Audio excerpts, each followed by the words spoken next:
Okay, so you love your real estate. Have you ever thought about becoming a real estate agent? We're here at the REIV to find out exactly what you need to do to become a licensed real estate agent. So Kieran, someone wants to become a real estate agent, REIV should be first port of call? Absolutely, Des. The REIV is the first port of call in the industry. We are the peak body. We do it best, and we think we're the ones to come to if you want to be educated in real estate. So what do you do when someone walks through the door? You tell Effectively, they should enrol to become an agent's representative in the first instance, get into the industry, and then progress to being a qualified or fully qualified licensed estate agent. Do ethics play a big part in what they're taught? Absolutely. I mean, as the peak body, we do stand for some strong ethics within our industry, and we uphold those through our training program. So do you have to have a job with an agent in order to be able to do the course? You don't actually. You can actually do it yourself. You can come in and enrol as a student of your own volition, get the qualification, and then go and work for a real estate agent. Alternatively, people can work for an agent and with the agency they work for, can actually complete the course. Ewan works at LJ Hooker in Inverloch, and Ewan, you're here doing which course today? Doing a full agent's course. Yep, and what made you choose the REIV?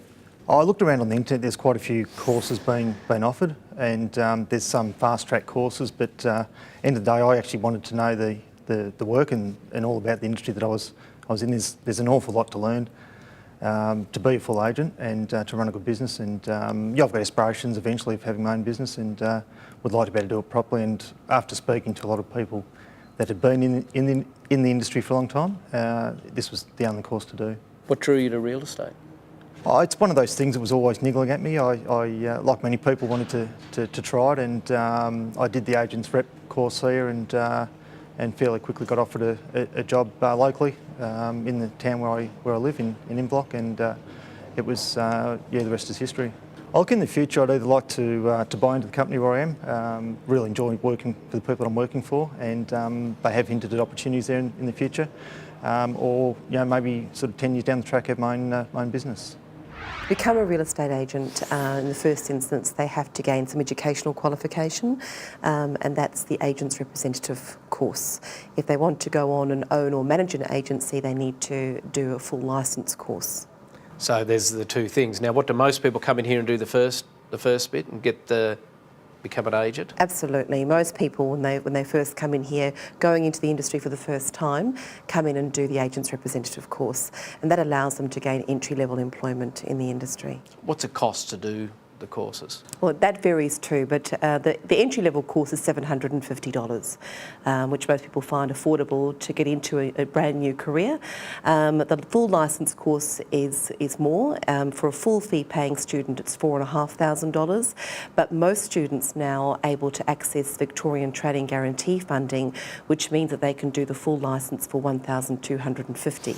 And of course, those that have done the agent's rep can upgrade just for $500. So for an extra $500, they have the capacity to get the educational requirements to become fully licensed. It's fantastic. And the people applying for the courses or doing the courses, are they varied ages? Absolutely. The difference in ages is quite considerable. We have young, fresh-faced 18-year-olds through to people in their early 60s who decide that they want to select real estate as a career. So it varies quite considerably. And you must have some interesting occupations. They've come from doing something totally different and decided they wanted to change over to real estate? Certainly. I mean, real estate is one of those industries where people from different backgrounds can use that experience. For instance, anybody who's had a job that involves good customer relations finds that that's particularly helpful. We have people who come from other professions like banking, from the medical field. A lot of nurses decide, I think the back-breaking work gets too much. We have teachers looking for a change of career, and as I say, people from hospitality or service-orientated backgrounds too. The course is fairly easy. I mean, it's at certificate level 4, which means that most people are able to accomplish it quite readily. What makes a person successful in the industry are some of the personal attributes that they may or may not have. And certainly being able to build their own networks is very important. People are generally more employable in the area that they work and live in. so that if they have a good understanding of that location and they know the vicinity very well, they can sell it to others. People who are able to commit to the time. I think there is a perception that you go into real estate one day and you have a BMW the next. It's not quite the case. It certainly is a very, very rewarding career for those people who are successful at it, but success takes a while. And I always give the advice to new entrants that they need to at least have 3 to 6 months in the industry before they start reaping the rewards of that.